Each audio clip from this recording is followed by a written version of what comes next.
The great hall of the city's courthouse was a cavern of echoing fears and whispered secrets, a place where the light from the high, dusty windows seemed to struggle to reach the polished floor below.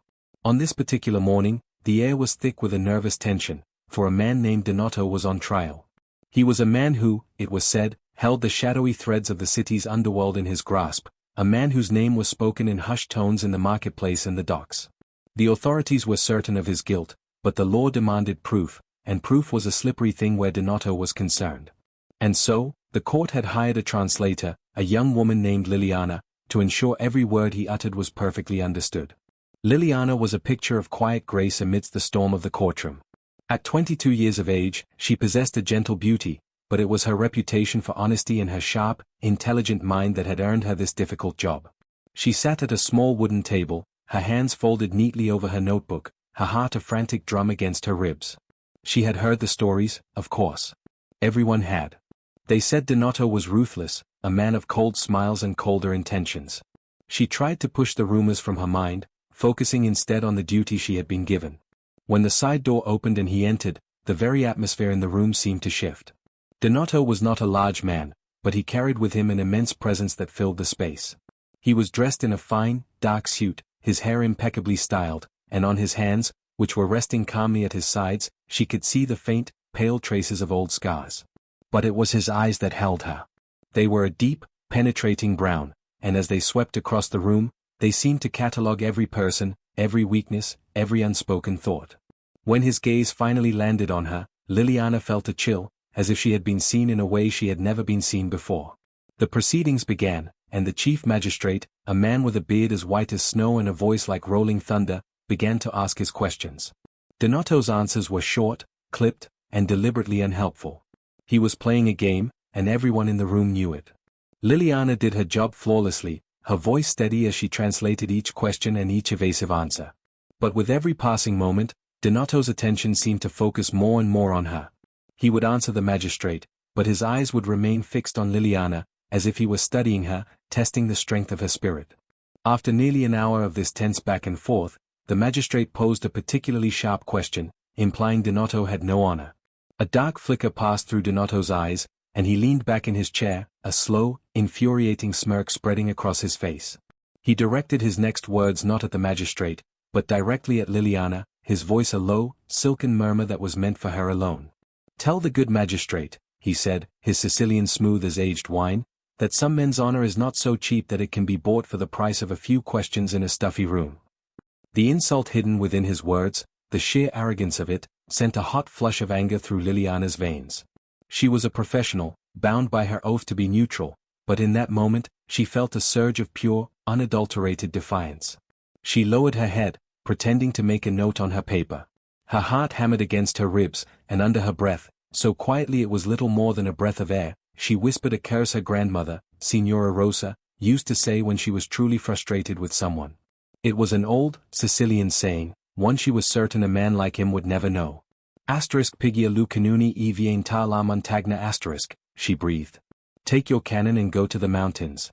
It was a dismissal, a way of saying all his bluster and anger were as useless as a cannon in the mountains, where there is no one to fight.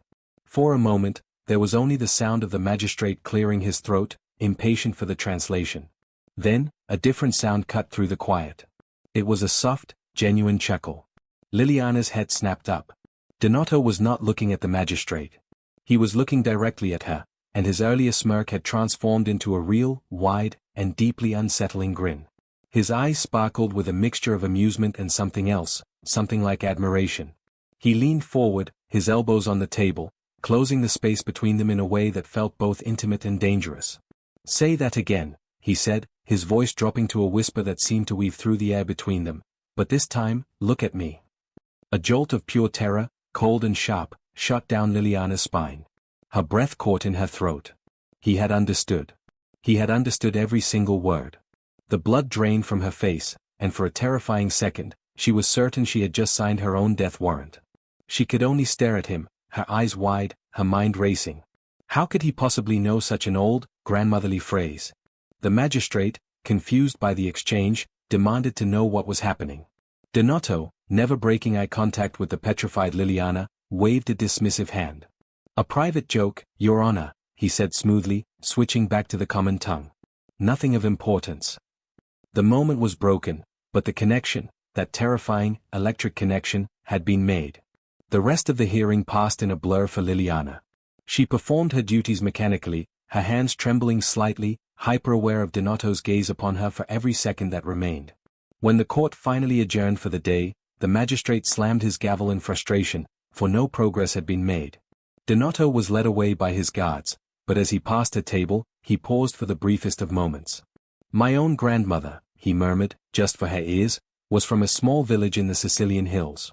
She had many such interesting sayings. And then he was gone, leaving Liliana alone in the suddenly vast and empty courtroom, her mind reeling. That evening, in the warm, cozy comfort of her grandmother's small stone house on the edge of the city, Liliana finally felt the fear of the day begin to melt away. The smell of simmering tomatoes and basil filled the air, and the familiar sight of Signora Rosa, her silver hair coiled in a bun, mending a shirt by the fire, was a balm to her soul. As they sat down to a simple supper of soup and bread, Liliana poured out the entire story, her fear, the tension, the rude comments, and finally, the terrible mistake of the Sicilian curse. Signora Rosa listened patiently, her wise, wrinkled face calm. She did not scold Liliana for her moment of anger. Instead, she finished her spoonful of soup and placed her spoon gently down. "My dear child," she said, her voice soft but firm. "The world is quick to see a monster in a man who lives in the shadows. But sometimes, a monster is just a lost soul who has forgotten the path into the light. You must learn to see with your heart, not just your eyes. Kindness is not a weakness. It is a strength. It is a light that can, with patience and faith, find its way into the hardest of hearts and remind it of the good that remains." Liliana pondered her grandmother's words long into the night. She thought of Donato's grin, not of cruelty, but of genuine amusement. She thought of the hint of loneliness in his eyes when he spoke of his own grandmother. Perhaps he was not the monster the stories claimed. A week later, the trial concluded. With no evidence to hold him, Donato was declared not guilty and released. Liliana assumed that was the end of it, that she would never see him again, and a strange, unexpected pang of sadness touched her heart at the thought. She was wrong.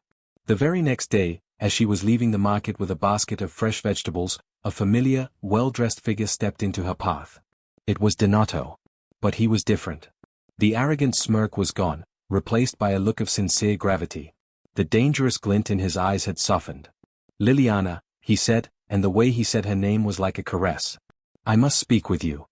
She took a step back, instinctively clutching her basket. He raised his hands, a gesture of peace. "Please. I only wish to apologize. My behavior in the courtroom was unforgivable. I was rude, I was boastful, and I tested your patience in a way no gentleman ever should. I am deeply and truly sorry." He spoke with such raw honesty that Liliana's fears began to dissolve. He went on, "When you spoke those words, my grandmother's words, it was the first time in many, many years that someone had not been afraid of me. They saw only a monster. But you saw a man who was being foolish, and you were not afraid to let him know, even in a secret way." He looked down at his hands, and for a moment, he looked like a boy. "I do not get many second chances, Liliana. But I am asking for one from you. Not as a man on trial, but simply as a man. Would you allow me to speak with you again, properly this time?" Liliana stood in the warm sunlight, her grandmother's words about kindness and light echoing in her mind.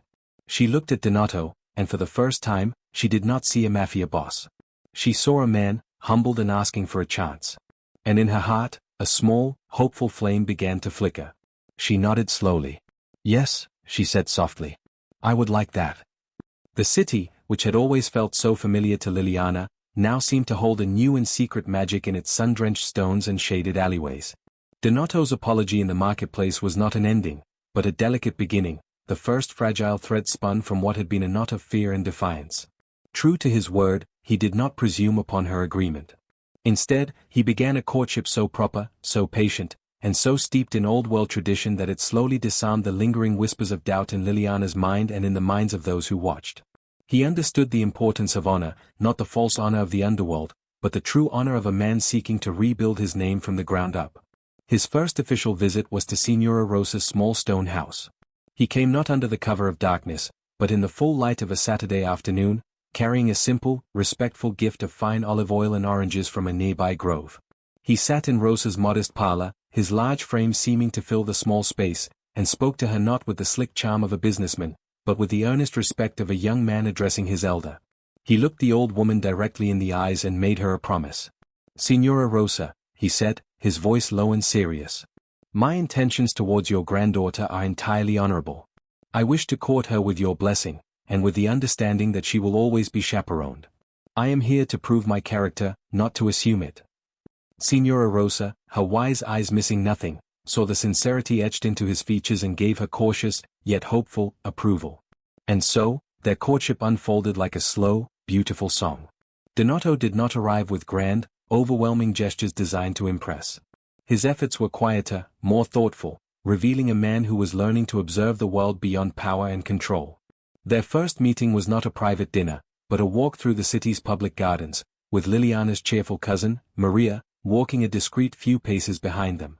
The conversation was initially stilted, a careful dance around the giant shadow of his past. But Donato, setting aside all his defenses, began to ask her questions, about her life, her faith, the books she enjoyed, her childhood memories of her grandmother's stories. He listened, truly listened, as if her words were precious artifacts. As the weeks turned into months, their walks became a regular occurrence. They would stroll along the bustling main pier, watching the fishing boats come in with their silvery catches, the salty air a refreshing change from the tense atmosphere of the courtroom. He took her to a small, family-owned cafe in the town square, famous for its tart, sweet lemon ice, and they would sit at a small wrought iron table, the chaperone seated at another nearby, and talk for hours. It was during these conversations that the formidable Donato began to fade, replaced by a man burdened by his inheritance. One evening, as they sat on a bench overlooking the sea, the sky painted in hues of orange and violet, he finally spoke of his past. His voice was heavy, his gaze fixed on the distant horizon. "I did not choose this life, Liliana," he confessed. "It was chosen for me by my father. It was an inheritance of expectation, of loyalty, of a certain way of solving problems. When he passed, the mantle fell on my shoulders, and it felt less like a cloak and more like a chain. I have spent years feeling trapped within a fortress of my own making, a fortress others see as a throne." He turned to look at her, his eyes filled with a profound and weary sadness. "I have wealth, Liliana, but I have never known true peace. I have commanded men, but I have never known the freedom of a quiet conscience." Liliana's heart ached for him. She saw not a powerful boss, but a lonely soul standing in a gilded cage. It was then that she knew her grandmother had been right, kindness was the key. She placed a gentle hand on his arm. "No one is truly trapped," she said softly, her voice full of a faith he found both foreign and mesmerizing. "Not when they have faith. With God, all things are possible. A chain, no matter how strong, can be broken. A path, no matter how lost, can be found again. It begins with a single step, a single choice to turn toward the light." Her words, simple and filled with unwavering belief, settled deep within him. They became a mantra he clung to in his darkest moments of doubt. He began to accompany her to the small, ancient church she attended each Sunday, sitting quietly in the pew beside her, not as a performance, but as a seeker, listening to the hymns and the sermons about redemption and new beginnings. He started to pray, his prayers clumsy and hesitant at first, but genuine. He was trying, truly trying, to become the man he believed she saw in him. Their love grew not from a place of fiery passion, but from a foundation of shared vulnerability and mutual respect. He shared his dream of a peaceful, honest life, perhaps running a legitimate business, maybe an import and export, something built on his knowledge of the sea and trade, but cleansed of all its shadows. She shared her own dream of a family built on love and trust, a home filled with laughter and prayer, a legacy not of fear, but of faith. They realized their dreams, though born in different worlds, were one and the same, a yearning for a simple, good, and honorable life. The proposal came on a night of a full moon, its silver light casting a magical glow over the very garden where they had taken their first tentative walk. Signora Rosa sat on a bench nearby, a silent and approving witness. Donato did not get down on one knee in a grand gesture. Instead, he took both of Liliana's hands in his touch warm and sure. "Liliana," he began, his voice thick with emotion. "You saw the man I could be when I could only see the man I was. You have shown me a path to peace through your kindness and your unwavering faith. My love for you is the truest thing I have ever felt. I promise you, here and now, before God and your grandmother, that I will leave my old life behind completely. I will build a new life for us, an honest life. Will you do me the greatest honor of becoming my wife? Tears of pure joy welled in Liliana's eyes. There was no hesitation in her heart, only a soaring, certain happiness. She saw the good, faithful man he had fought to become, a man ready to sacrifice his old kingdom for a new, humble home. Yes, Donato, she whispered, her voice clear and full of love. 1,000 times, yes. Their wedding was a celebration not of opulence, but of hope and new beginnings. It was held in the small, ancient church where Liliana's faith had been nurtured. Donato, dressed in a simple, elegant suit, stood at the altar, his face a picture of serene joy. Liliana walked down the aisle on the arm of a beaming Signora Rosa, her gown not of lavish silk, but of delicate, handmade lace, a family heirloom. She looked not like a princess, but like a vision of pure, radiant happiness. They exchanged their vows under the watchful eyes of family and friends, promising to love and honor each other all their days, for better, for worse, in sickness and in health. As they were pronounced man and wife, the church bells pealed, their joyful chimes echoing through the city, announcing not just a marriage, but a miracle, the redemption of a soul and the birth of a love built to last a lifetime. The fortress of Donato's past did not crumble in a single, dramatic collapse, but rather was dismantled, stone by heavy stone, through the quiet, relentless force of his love for Liliana and the new life they were building together. The formidable man who once commanded rooms with a mere glance now found his greatest satisfaction in the simple, honest rhythms of a peaceful existence. He was true to the vow he made under the moonlight, selling his holdings in the shadowy enterprises he had inherited and investing his sharp mind and considerable energy into a new, legitimate venture, a company that imported the finest olive oil and wine from the sun-drenched slopes of Sicily. It was a poetic choice, a return to the clean, earthy roots of his grandmother's homeland, a business built on the patience of groves and the slow, honest work of harvest, rather than on fear and whispered threats. Their home was not a palace of cold marble and gilded fixtures, but a modest, two-story stone house with a small, thriving garden in the back, where Liliana grew herbs and flowers and where a fig tree offered its broad leaves for shade. The air within was no longer thick with tension and unspoken dangers, but was filled with the warm, comforting aroma of baking bread and the soft, melodic sound of Liliana's humming as she went about her day. In the evenings, after the day's work was done, they would sit together in the gathering dusk on a simple wooden bench in their garden, his hand enveloping hers, and they would talk. They spoke of the small triumphs and minor challenges of the new business, of a book Liliana was reading, of a kindness Signora Rosa had shown a neighbor. These simple conversations were more precious to Donato than any treasure he had ever possessed. Their shared faith became the unshakable foundation upon which their new world was built. Each morning began not with stratagems or orders, but with a quiet moment of prayer over their simple breakfast of bread and coffee, giving thanks for the peace they had found. Each night ended the same way, on their knees by their bed, offering gratitude for the day and seeking guidance for the next. Donato, who had once believed his strength came from the fear he inspired in others, now drew his true strength from these moments of humble devotion and from the unwavering belief he saw in his wife's eyes. He was a man reborn, his soul scrubbed clean by the simple, powerful rhythms of a faithful life. Nearly a year to the day after their wedding, on a morning washed clean by a soft spring rain, Liliana discovered the secret that had been blooming within her. She had felt a strange, new vitality, a curious fluttering in her core that was unlike anything she had ever known. With a heart both trembling and hopeful, she visited the town's elderly, trusted midwife, a woman with hands as gentle as her voice. The confirmation brought a joy so profound it brought tears to Liliana's eyes. She was with child. This was not merely a biological event. To them, it was a tangible blessing from God, a divine seal of approval on their new path, a living, breathing symbol of the good that had blossomed from the ashes of Donato's past. She did not tell him in a grand announcement, but waited until their quiet evening in the garden, when the fireflies had just begun to blink their tiny lanterns in the twilight. She took his large, strong hand, the one that had once held so much power and now tenderly held hers, and she placed it gently on her still flat stomach. "Donato," she whispered, her voice thick with emotion, "our prayers have been answered in a way more beautiful than we ever imagined. Our family grows." The look that transformed his face was one of pure, unadulterated wonder. The man who had faced down rivals and judges without a flicker of fear now had his eyes glisten with tears of overwhelming joy. He knelt before her, right there on the grass, and wrapped his arms carefully around her waist, pressing his ear to her belly as if he could already hear the promise of the future within. He did not speak, for no words could contain the storm of gratitude and love that filled his heart. The months that followed were a season of sweet, eager preparation, a time of nesting and dreaming. Donato, wanting to pour all the love he felt into something tangible, took up woodworking in the small shed behind the house. With painstaking care and calloused hands that were learning a new kind of strength, he carved and sanded a beautiful, sturdy cradle from a single piece of oak. It was a simple, elegant creation, polished to a warm glow, a father's first gift to his child, built not with commands, but with patience and love.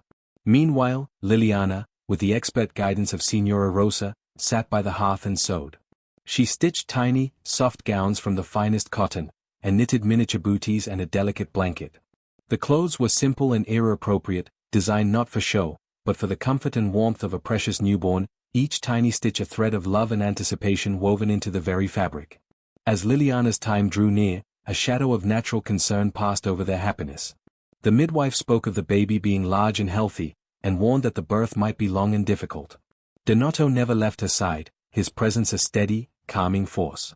He prayed with her, fetched cool cloths for her brow, and held her hand through the long, painful hours of labor that finally descended upon them one stormy night. The world outside raged with wind and rain, but inside their little home, a fierce and sacred battle for life was taking place. Liliana was brave beyond measure, her faith giving her a strength she never knew she possessed. Finally, as the first gray light of dawn broke through the retreating clouds, a new, powerful cry joined the sound of the dripping rain. It was the cry of their son. The midwife placed the swaddled infant into Liliana's exhausted but radiant arms. Donato looked down at his wife and his newborn son, his heart swelling until he felt it might break with the sheer force of his love. He saw the baby's perfect features, the tiny hands, the dark hair that already hinted at his own. He leaned down and kissed Liliana's damp forehead, his own tears falling freely. "My brave, beautiful wife," he choked out, his voice raw with emotion. In that moment, holding his son for the very first time, Donato understood the true meaning of power. It was not in commanding empires, but in holding this tiny, helpless, perfect life, and vowing to protect it with every breath he had. It was a power born not of fear, but of a love so profound it felt eternal. The cry of the newborn baby, Antonio, was a sound that did not simply fade into the quiet of the morning, it seemed to settle into the very stones of the house, a new and joyful note in the melody of their home. The weeks and months that followed were a tender, hazy time of learning and wonder, a season where the world shrank to the cozy confines of their home and the immense, all-consuming needs of one tiny person. Donato, the man who had once navigated the treacherous currents of the city's underworld, now found himself navigating the equally complex, but far more rewarding, tasks of fatherhood. He learned to support Liliana's head with a gentle hand as she nursed, to carefully test the temperature of milk on his wrist, and to walk the floorboards in the dead of night with a fussing Antonio cradled against his shoulder, his deep voice humming old Sicilian lullabies his own grandmother had sung to him. He was a natural, his inherent strength and protectiveness transformed into a gentle, unwavering patience. Liliana watched this transformation with a heart so full it ached. The fierce, intimidating man from the courtroom was now capable of spending a full half-hour making silly faces just to earn a gummy, toothless smile from his son. The powerful hands that had once signed orders that could change fortunes now delighted in the simple act of helping Antonio wrap his tiny, clumsy fingers around one of his own. Their home was filled with a new kind of music, the coos and gurgles of a happy baby, the soft, soothing songs Liliana sang while she rocked him, and the deep, rumbling laughter of Donato as he played with his son on a blanket spread out in a patch of sunlight on the floor. It was a symphony of pure, unadulterated joy, a testament to the life they had chosen to build. One particularly peaceful evening, as the summer sun began to dip below the garden wall, painting the sky in soft shades of lavender and gold, they sat together on their familiar wooden bench. The air was sweet with the scent of jasmine and warm earth. Antonio, now several months old and growing more alert every day, was sleeping soundly in his beautifully carved cradle, which Donato had placed nearby in the shade of the fig tree. The only sounds were the gentle rustle of leaves in the breeze and the soft, even breathing of their sleeping child. Donato reached out and took Liliana's hand, his thumb tracing slow, comforting circles on her skin. He sat in silence for a long moment, simply watching the sleeping face of his son, his own expression one of profound, almost reverent gratitude. He then turned to Liliana, his eyes soft in the twilight. "Do you remember," he began, his voice a low, thoughtful murmur, "that day in the courtroom? When you cursed me so quietly in Sicilian?" A small, wistful smile touched his lips. Liliana nodded, a faint blush of her old embarrassment coloring her cheeks. He squeezed her hand gently. "I have thought of that moment so many times," he confessed. "For years, everyone I met saw only a monster. They saw the suit, the reputation, the power they feared. They treated me with a caution that was really just another form of fear. But you were different. You saw a man who was being rude and arrogant, and you were not afraid to let him know. In that whispered curse, you treated me not as a monster, but as a mere man who needed to be taken down a peg. It was the first spark of honesty I had encountered in years. It was the first time someone had seen past the fortress walls to the man standing inside, lonely and trapped. Liliana listened, her eyes glistening. She had never fully understood the depth of that moment's impact on him. She had only seen her own fear and his disarming reaction. He continued, his gaze returning to the cradle. You showed me that I could be seen as just a man. And your grandmother's wisdom, your unwavering faith, they showed me that a man could change. They showed me the path out of the fortress. He looked back at her, his love for her shining so brightly in his eyes it was like a physical warmth. You did not just marry me, Liliana. You saved me. You reached into the darkness and you offered me your hand, and you led me into the light. Liliana leaned her head against his strong shoulder, a single tear of happiness tracing a path down her cheek. My grandmother always said that faith and love are the most powerful forces in the world, she whispered, her voice thick with emotion. She believed they could change any heart, no matter how hard it seemed. Our journey was difficult, and the path was not always clear, but it led us here. It led us to this. She gestured softly to their sleeping son, to their peaceful garden, to the life they had built together. They sat in a comfortable, loving silence, watching over their child, knowing in their souls that their story was one of redemption, a testament to the truth that no one is ever too lost to be found, and that a life built on the solid rock of faith, promises, and family is a life that can truly withstand any storm. Their love story, which began with a secret curse, had found its beautiful, forever after, a legacy that would now be carried on in the life of their son, Antonio. A legacy not of fear and power, but of faith, hope, and an everlasting love. If you have been touched by this story of redemption and love, a story that proves no heart is beyond the reach of faith, then we invite you to join our community.